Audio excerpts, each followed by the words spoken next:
আজকের এই ভিডিওতে আমরা গাউসীয় উপপাদ্য নিয়ে আলোচনা করব।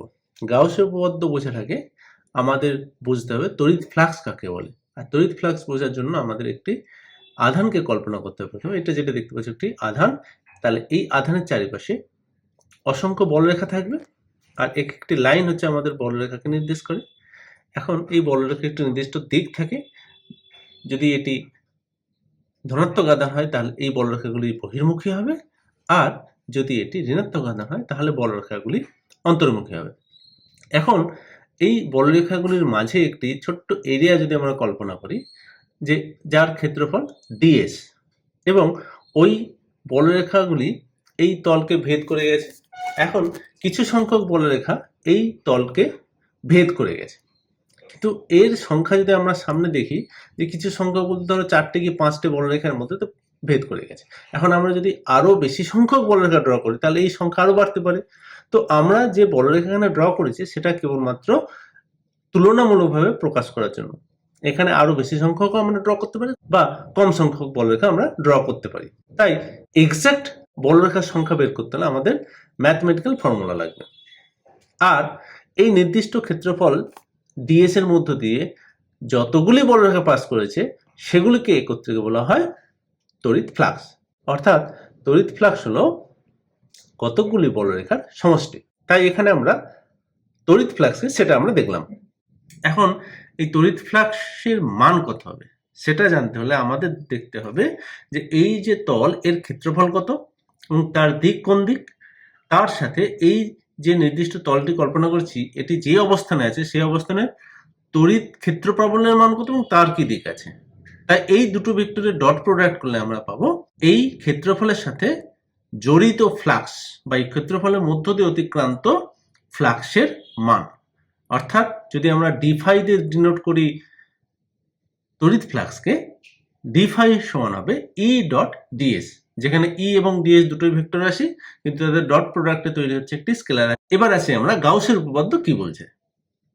এখন এই ছোট্ট এরিয়ার পরিবর্তে আমরা যদি একটি বদ্ধ তলকে কল্পনা করি, বদ্ধ মানে চারপাশে আবদ্ধ, যেমন ধরো একটি গোলক, এই গোলক আকারের বদ্ধ তলের মধ্যে যদি আমরা আধানটিকে রাখি তাহলে দেখব ওই আধানটি থেকে যতগুলি বলরেখা উৎপন্ন হয়েছে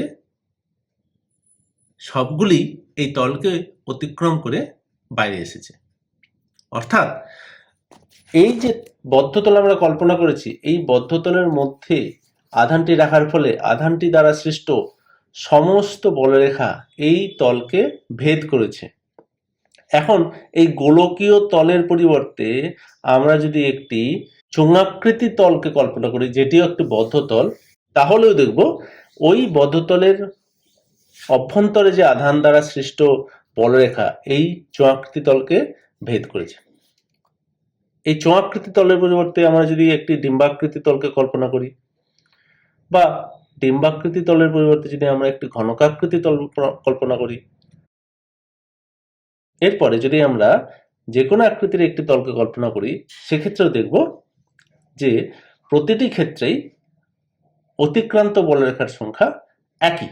অর্থাৎ আধানটি যদি ভিতরে রাখা হয় তো আধানটি যে কটি বলরেখা সৃষ্টি করছে সবকটি এই তল ভেদ করে বাইরে আসছে। তাই আমরা এই যে কোনো আকৃতির বদ্ধ তল প্রতিটিকেই কমন ভাবে নাম দিয়ে বলতে পারি গাউসীয় তল। তো এই যে বদ্ধ তলগুলো আমরা দেখলাম এগুলোকে বলা হয় গাউসীয় তল। তো এই গাউসীয় তলের মধ্য দিয়ে অতিক্রান্ত যে বলরেখার সংখ্যা সেটা প্রতিটি ক্ষেত্রে এক, তার মান কত হবে? গাউসীয় উপপাদ্যতে বলা হয়েছে যে কোনো বদ্ধতলের মধ্য দিয়ে অতিক্রান্ত মোট তড়িৎ ফ্লাক্স ওই তলের অভ্যন্তরে অবস্থিত মোট আধানের 1/ε0 গুণ। ε0 কেন? যেহেতু আমরা কল্পনা করেছি যে আধানটি বায়ুতে বা শূন্য মাধ্যমে আছে, এটি যদি অন্য কোনো মাধ্যমে থাকতো সেক্ষেত্রে ওই মাধ্যমের তড়িৎ ভদ্রতা অর্থাৎ এপসাইলন হতো। এখানে মাথায় রাখতে হবে যে কোনো বদ্ধতল, এখানে বদ্ধতল উল্লেখ করতে হবে, মধ্য দিয়ে অতিক্রান্ত মোট তড়িৎ ফ্লাক্স, মোট শব্দটি এখানে উল্লেখ করতে হবে, মোট তড়িৎ ফ্লাক্স ওই তলের অভ্যন্তরে, মানে ভেতরে, এই অভ্যন্তরে শব্দটি ব্যবহার করতে হবে, অভ্যন্তরে অবস্থিত মোট তড়িতাধান, অর্থাৎ মোট তড়িতাধানের 1/ε গুণ, এই মোট শব্দটি ব্যবহার করতে হবে। তাই এই কতগুলি শব্দ এখানে ভুলে গেলে হবে না। তাই আমাদের যেটা লিখতে হবে যে কোনো বদ্ধ তলের মধ্য দিয়ে অতিক্রান্ত মোট তড়িৎ ফ্লাক্স ওই তলের অভ্যন্তরে অবস্থিত মোট আধানের 1/ε0 গুণ, যেখানে ε0 হলো শূন্য মাধ্যমের তড়িৎ বদ্ধতা। আর এই গাউসের উপপাদ্য যে কোনো রকমের বা যে কোনো আকৃতির বদ্ধ তলের ক্ষেত্রে প্রযোজ্য, সেটা আমরা দেখলাম। আর এই যে তল, যেটি বদ্ধ তল হবে, সেই বদ্ধ তলটিকে আমরা বলবো গাউসীয় তল। এর গাণিতিক রূপ কি হবে? তার জন্য আমাদেরকে কল্পনা করতে হবে যে এই যে বদ্ধ তলটি দেখতে পাচ্ছি, এটি কতগুলি ছোট্ট ছোট্ট তল নিয়ে গঠিত, যেটা এখানে দেখানো হয়েছে। এর মধ্যে কতগুলি, একটি, দুটি বা তিনটি যদি ছোট ছোট তলকে কল্পনা করি, দেখো প্রতিটি ছোট্ট তলের সাথে জড়িত একটি তড়িৎ প্রাবল্য থাকবে, যার একটি নির্দিষ্ট দিক থাকবে, যেটা ই দিয়ে দেখানো হয়েছে এবং ই এর দিক দিয়ে দেখানো হয়েছে। আর একইভাবে এই তলের একটি ক্ষেত্রফল এবং ওই ক্ষেত্রফলেরও দিক থাকবে।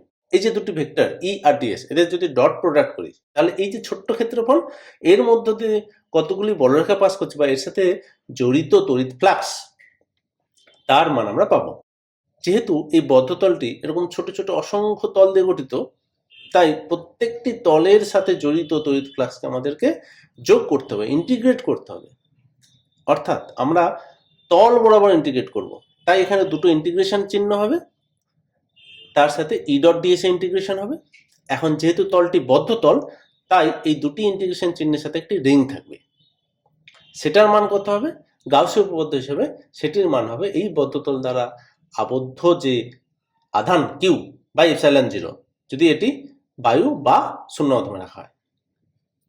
তাই এখন আমরা যেটা দেখতে পাচ্ছি, এটি হলো গাউসের উপপাদ্য অনুসারে ই, ডিএস এবং আবদ্ধ আধানের মধ্যে সম্পর্ক। অর্থাৎ closed surface integration of E dot DS সমান কিউ বাই ε0, যেখানে কিউ হলো ওই বদ্ধতল কর্তৃক বেষ্টিত মোট আধানের পরিমাণ, মোট আধানের পরিমাণ। পরের ভিডিওতে আমরা বিশেষ ক্ষেত্র এবং এর প্রমাণ নিয়ে আমরা আলোচনা করব। ধন্যবাদ।